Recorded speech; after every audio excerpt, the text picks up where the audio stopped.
Hello, everyone, and welcome into the Q&A show. I'm Bob Theriot, and I'll be your host for tonight's show.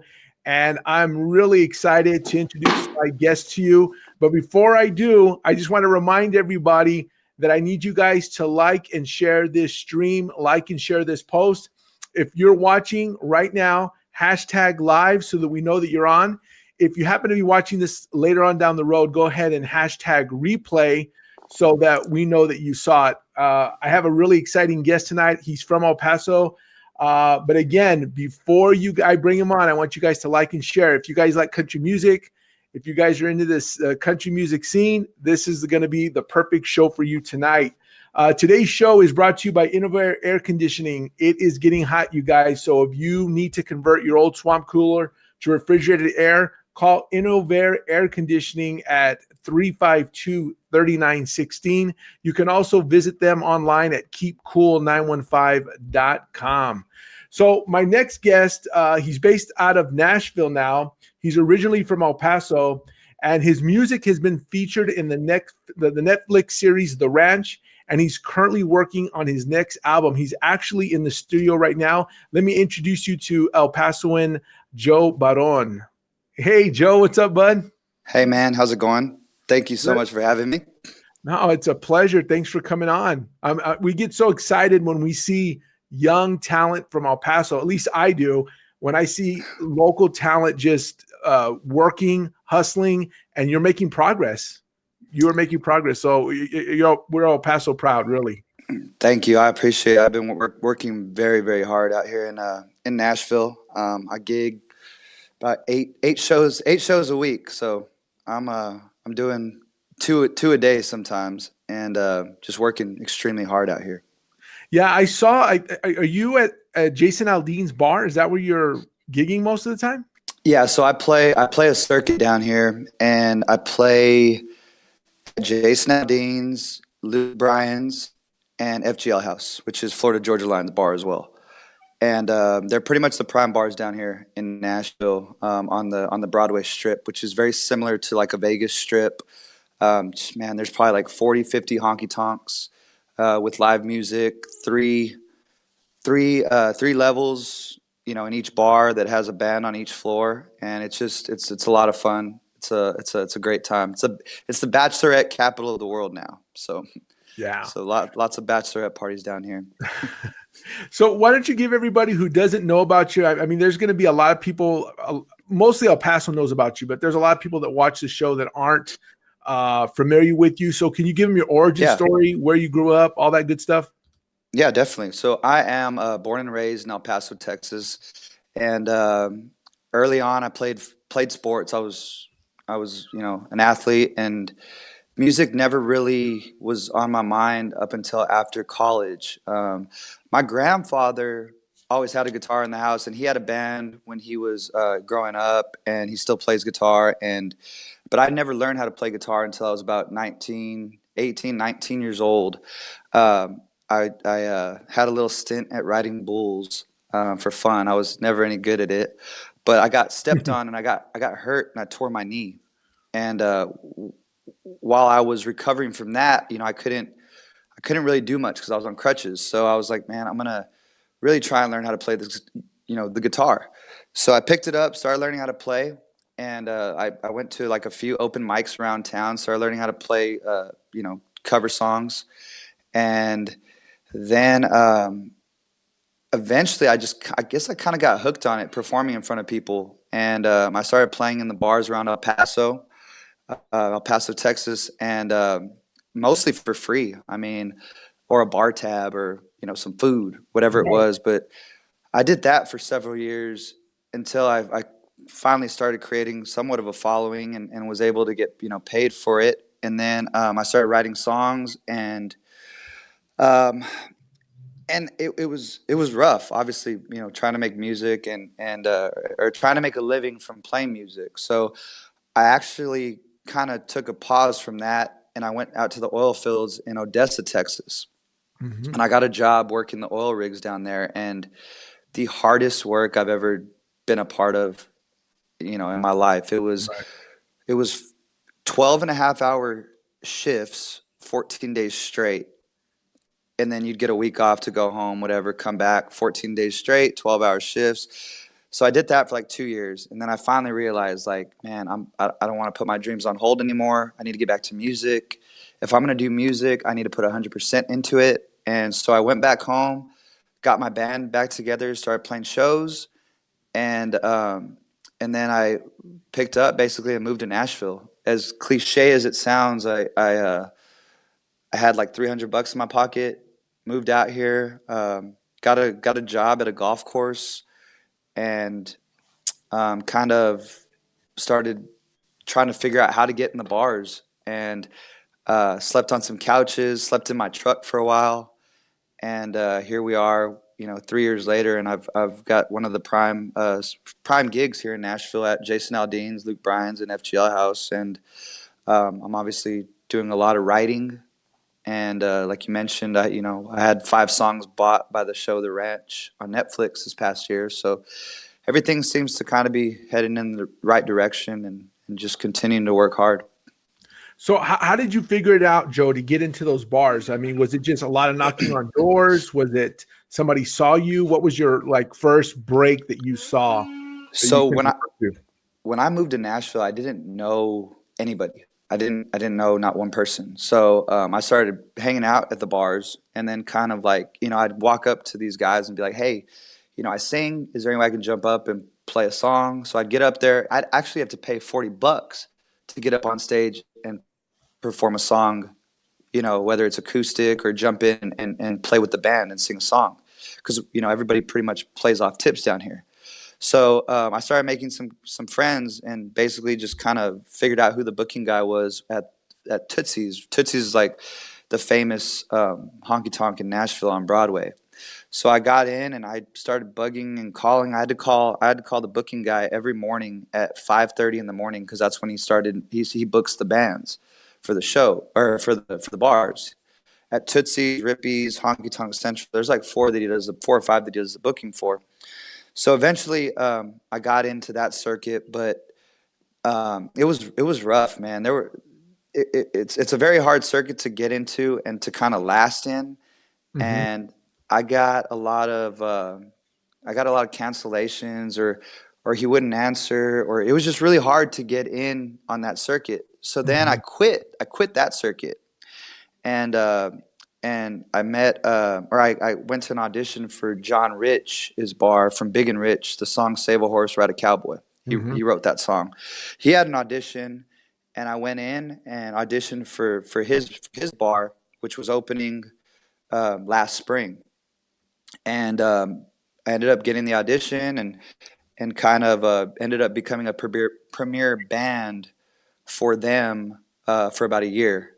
And once I got got the ball rolling with them, I was able to jump into these newer bars, and I kind of, I had a bit of a reputation, I guess, as a performer, and it was a little bit easier to get into these other places. And then now I'm with Jason Aldean's circuit full time, and it's been really good. But Well, it's congratulations, because that's I mean, a lot of people would have just stopped, and it's super hard. So kudos to you for doing that. I yeah. see, I see big things coming down the horizon for you. So just keep hustling, keep working. Thank you. What's the next step? I mean, so now you get the Netflix. How does that come about where you get your song sold to Netflix? Or did they approach So you? yeah, so I was actually playing a show in Nashville, and the producer was in town, and he was out hanging out with his wife, and he came up to me and was like, "Hey, man, I've got this show on Netflix." He's like, "I really like your sound. I really like what you're doing." He's like, "Do you have any original music?" And I was like, "Yeah, I've got some songs that I put out." And at the time, I had an acoustic EP that was out. And he's like, "Well, send me the songs." He's like, um, "If you're interested, send me the songs, and we'll get back to you, and maybe we can put them on the show." So I initially didn't think anything of it. People tell me stuff all the time and just never come through with anything. And so I looked up the show, and I was like, "Oh, Ashton Kutcher's on this show," because I had never heard of the show. This was almost 3 years ago, Mhm.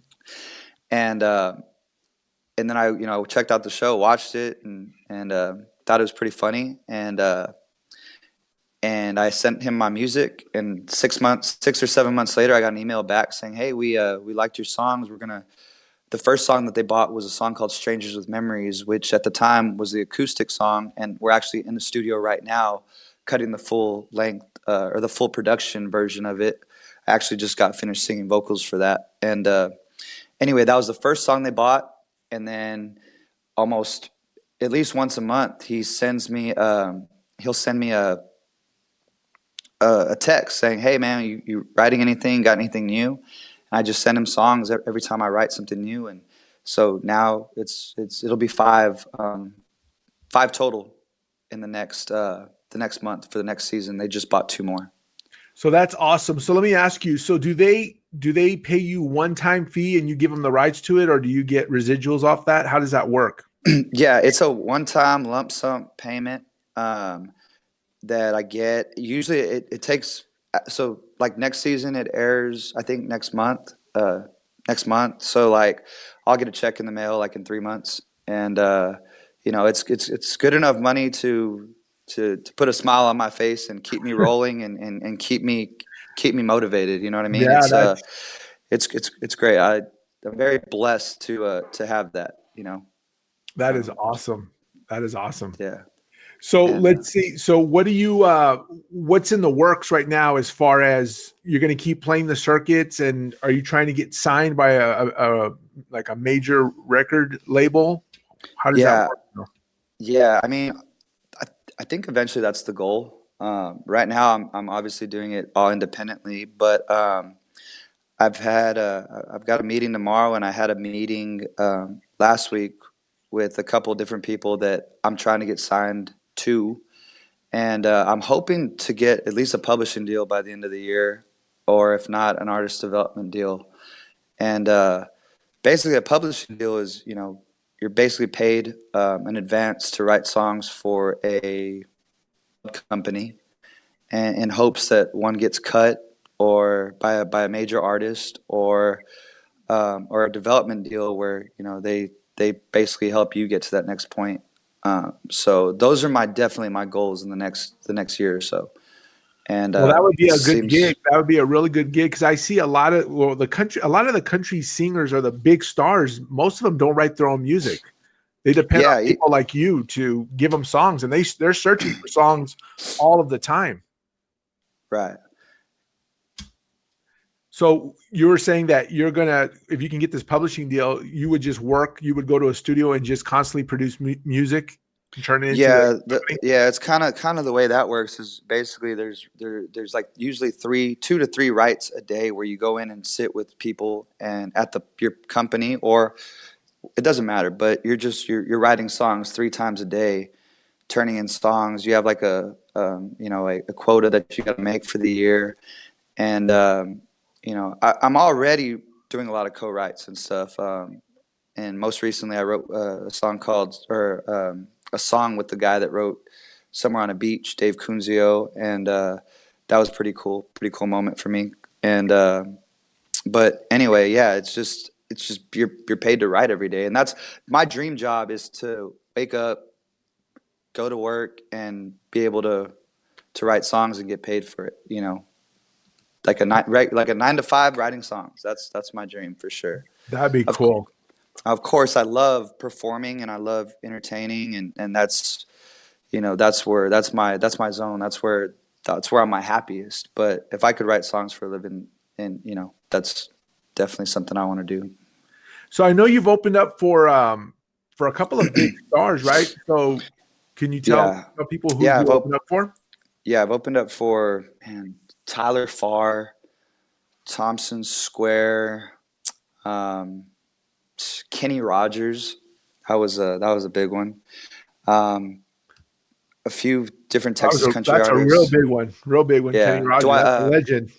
Dwight Yoakam, Parmalee. Man, there's been a few. I got to open up for actually for Brad Paisley here in Nashville. That was cool. Um, And do you get Man, to there's hang out there's with all so these many over guys the when years. you open up for them? Do you hang out with them? Some yes, some no. Some are real private. Jason Aldean actually my roommate is his personal assistant. So so I've gotten to hang out with Jason several times, and his wife and his sister Cass, and they're super cool, like just super down to earth people. And you know, I was actually with Jason on his birthday a few weeks ago, and got to hang out with him in his VIP at the bar, and it was a super exclusive event. So for his birthday, so it was really cool to be a part of that, that little group, and to drink tequila with Jason Aldean. So Does somebody like Jason give you motivation? Does he listen to your music and say, "Hey, you're on the right track"? Do you get that yeah, from him? we've definitely talked about his career and how he kind of got started and stuff, and his just biggest advice has just been stay patient, you're on the right track. um, it doesn't happen overnight, and just don't give up, and just keep working at it. And his dad is kind of a manager, and we had been talking for a while. He was kind of helping me out with some stuff, and um, it's really hard to approach these kinds of artists, that have that much success, and try, and you want the advice and stuff, and it's hard to like not come off as like, what can you do for me, so Right. I kind of just like hold back from that a little bit, and maybe I do it too much, but that's just the person that I am, I guess. And um, actually, a couple weeks or a week and a half ago, 2 weeks ago, Morgan Wallen, he's huge right now, and he's one of my favorite artists, and we become friends. I got to we went out a couple weeks ago, and I ended up crashing on his couch, and he's a really cool guy. So it's definitely cool to be like rubbing elbows with some of these guys that are just they're stars, and it's just it's very weird to go from where I was 5 years ago to hanging out with my hero Jason Aldean, or the other different people I've got to meet and stuff. So it's a crazy town, like they You're say. it sounds like you're like one connection away or just one phone call away from getting that deal and going on tour with someone big like that. I mean, it's just Yeah, you're that close. it, Do you feel it that it way? definitely yeah, it definitely does feel like that, and that's what makes me so excited about these songs we're working on right now. Some of these songs I wrote 3 years ago. So it's really cool to finally put them together and see them come to life. And hopefully one of them really takes off, and hopefully somebody likes it. Maybe somebody ends up cutting it, or maybe it just does really well, and something happens. But like I said, I've just been working so hard, the past 7 or 8 years, and every year it seems like something else kind of happens, and it just seems to be getting better and better. And that's where I think the whole thing about having patience and never giving up comes to mind, and I just really take that to heart. For sure. So what do you think about like someone like a Khalid from El Paso who's not really from El Paso but considers El Paso home, and he gets all the Yeah. support, and I mean this guy just blows up internationally. When you look at someone like that, do you go like, well, it's doable, right? I mean, Oh it's for yeah, sure doable. yeah. It's definitely it's great to see, and him and Aaron Jones, and how they've kind of put El Paso, on the map, and it makes you, makes you realize like dreams can come true. If you just continue to work hard, and everything will eventually come together. But yeah, it's great to see this success Khalid has, and I hope maybe one day that me and him could do something together. I know he just put out a song with Kane Brown, and hopefully one day that's me. With That'd be maybe we cool. jump up on an El Paso song together or something. Yeah. Um, but yeah, it's great to see that, and it definitely keeps me motivated and keeps me striving for that success. So what do you got working? I know you're in the studio right now. Are you working on your next album? Yeah, so basically, it's kind of weird that it seems like a lot of people aren't doing really albums anymore, Right. but we're definitely putting together. We've got 6 songs we're working on right now, and a couple of upbeat and a couple of ballads, and yeah, we got some fun songs and some slower love songs, and um, and I'm just really excited for it. But I think I haven't really decided if we're gonna put them out all together or if we're gonna release one, every couple of months and kind of Yeah, you're right. build. That's the trend now, right? People release singles. It's just Yeah, they drop singles yeah, every couple of months. yeah. I think it's for me. I listen to albums for the most part. Like right now, like I've been listening to Cody Johnson's album, and I just usually listen to that front to back until I wear it out, until I Right. get tired of it. Hmm. But I think with all the playlists and the way Spotify and Apple Music and all those things work now, it's kind of like people are just saving the best song and building their own playlists and just kind of going that way. So I think I don't know. I'm not quite sure what I'm gonna do yet, but we'll figure it out. But for sure, we got new music coming. That's awesome. That's awesome. Well, we're here to support you. So, we have the Q&A platform. So make sure you reach out to me so that we could get that out there for you. Okay. Yeah, no, definitely. Just a little mental note there, a little side note. Yeah, no, So definitely. what do you, who are your musical influences? Because you're not just a country guy, right? You like some rock and roll and stuff. Yeah, my earliest influence is George Strait. I think anybody that knows me knows I'm obsessed with George Strait, and that started for me when I was like 3 years old. I saw the movie Pure Country with George Strait, and I've seen it probably a million times since then. I mean, George Mhm. Strait is just the epitome of cool. He's the coolest, and Right. so that's what got me hooked on country. Plus being a '90s baby, I think that's when country was at its like strongest point. That was, the urban cowboy days and just that lifestyle in general. Our family used to always, go out and ride horses, and we were always out in the country listening to country music, and that's just how those were just what that's what our family did. But I also had some different phases growing up where I think like eighth grade year to like middle of high school, I got hooked on rap. I was like into 50 Cent and Nelly and some of that stuff that was going on. So, and then I also have those R&B influences as well. I love Usher, Mario, some of those guys. So it's definitely not all country influenced, and um, I don't really know. I guess we'll see once I put out this new music what really comes out. But I like to think that I think me as an artist, like as far as country goes, um, I think the reason that there's not as much country music anymore is because there's not that many cowboys out there anymore, making music. And I think like Cody Johnson is a real cowboy, and he's kind of Right. bringing back the legacy of, he's bringing back that George Strait real country sound. Hmm. And back when I was younger, I thought I was a cowboy, and I tried to be a cowboy, but Hmm. didn't last long. So I write when it comes to writing, a lot of my stuff is about heartbreak or stuff that I'm going through, past relationships, present relationships. So I really don't try to sound like anybody else or try to do that. It's just like whatever comes out comes out.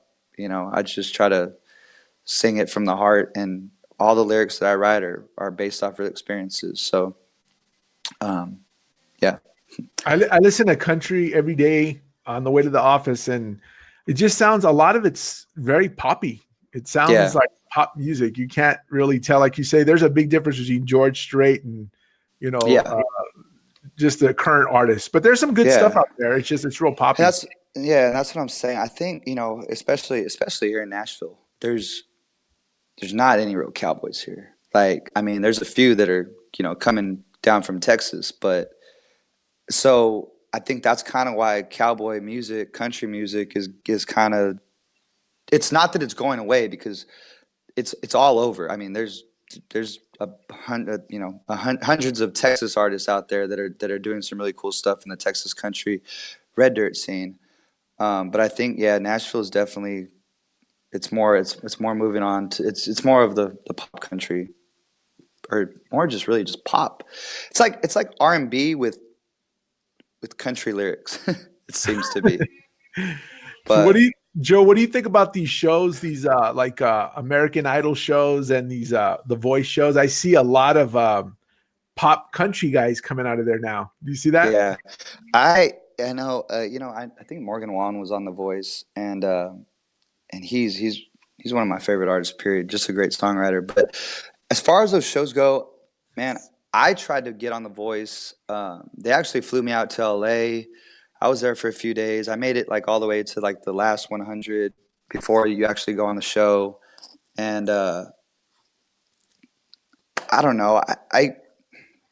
It's hard to say because I'm just I just believe in like the working hard, the playing for tips on a stool, that whole mindset. And I think that definitely helps boost people's careers and everything. But I don't know. I think it's kind of it's maybe I don't know what it is. I really don't even watch them anymore. So I don't know Well, how I could what's tell going you on that with them right they're now. just casting. They're putting a show together, and Yeah, they're trying to do storytelling. You know, it's not even yeah, about the artist talent. Sometimes it's mostly about their backstory. They want to right. tug on the heartstrings, and it's basically like they're casting a show for the season. You know, That they kind of that's know they manipulate everything now. That's what it seems like to me, anyways. Yeah, and yeah, I mean that makes sense. I feel like everybody just in general is looking for ratings and what can fuel the fire for whatever show it is. Or I know there's a new show about songwriting that I saw a commercial for. That's based out. I think it's based out of Nashville, and like Lauren Elena is on there, and just a bunch of really good songwriters. So I'm curious to see how that's gonna what's going to happen with that, because I think that'll be really cool, especially for the audience to see how songs are made, how they're born, and the different ways a song's written, and different collaborations, and it's just a really cool process. So that might be a cool show to watch.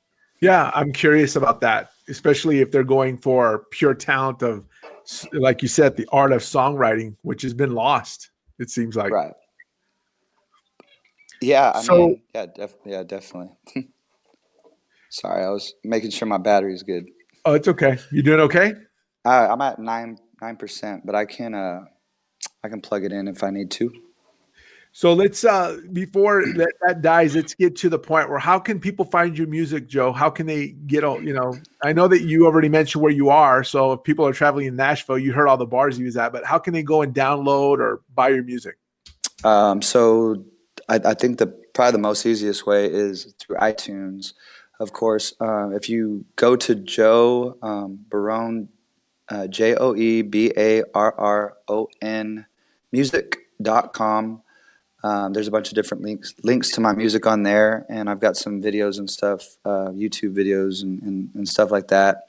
But I'm on all major platforms, music wise. So Spotify, Google, iTunes. There's so many. But basically pretty much anywhere you can get your music, Just look for Joe should be able to. Barron, right? Yeah, yeah. So Joe, And do you want to play a little song for us before your phone dies? Do you have time? yeah, yeah, I can do that. Let me find this guitar real quick. Okay. So while Joe's doing that, let me remind everybody here, you guys, real quick, Innovair Air Conditioning is our sponsor for tonight. So if you're looking for converting that old swamp cooler, give them a call because they can really help you out. 352-3916. Also go to their website at keepcool915.com. They are the best guys in El Paso, best service, best products. Look them up. You'll be happy that you did. So let's get Joe on here, and he'll be able to perform before his phone dies. Hey, Joe, he's setting up. Whenever you're ready, Joe, you do your thing. All What's the right, name of the song you're going to play? is it too loud? Can you hear it all No. right? Yeah. Okay. So this is the first song that will probably be released. It's called Strangers with Memories, And this is a song that I wrote about my high school sweetheart. And it just kind of talks about how you can be with somebody for so long. And once you guys break up, you become complete strangers. And so this one's called Strangers with Memories.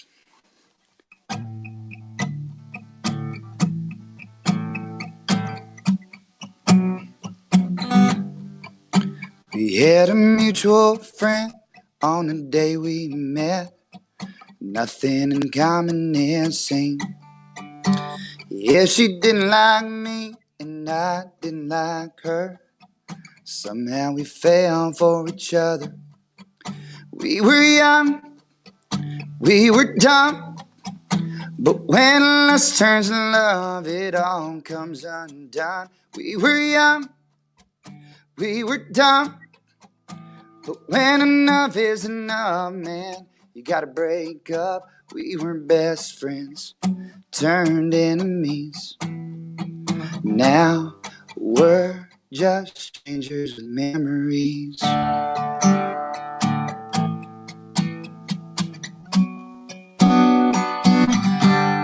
I'll just play you a little bit of that one. Is it sounding all right? Yeah, I actually heard that. It sounds really, really good. You guys, that's Joe Barron, and that you have not released that, right, Joe? Or can they get it now? That's actually out. The acoustic version is out on all platforms, but the full production song will be out probably next month sometime. So just be on the lookout for that. And also, I'm sure we got a few El Paso, followers going to be watching this. So I'll be at McElligan Canyon June 13th in El Paso, Texas, at the amphitheater. Awesome. June And 13th.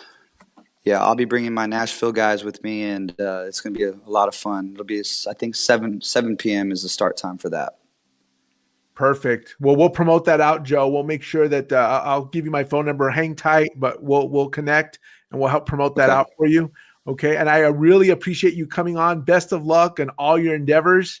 And like I said, you're making El Paso proud. Don't give up. You're like one step away. You're one step away, guys. So congratulations on all your success so far. Thank you. I appreciate it. Thank you for having me. Oh, you're welcome. Hang tight 1 second. You guys, thank you for watching the Q&A show. That was Joe Barron. And like I said, you guys, if you're watching, if you got into this far in the show, make sure you hashtag live so we know you saw it live. And if you watch it in replay, hashtag replay. And don't forget to hit that like button and hit that share button so people can hear about Joe and all the stuff that he's doing. And again, I want to thank our sponsors, Innovator Air Conditioning. Give them a call, 352-3916. Until my next Q&A show, you guys, thank you. Stay safe, and we'll see you again soon. Have a good one. Bye-bye.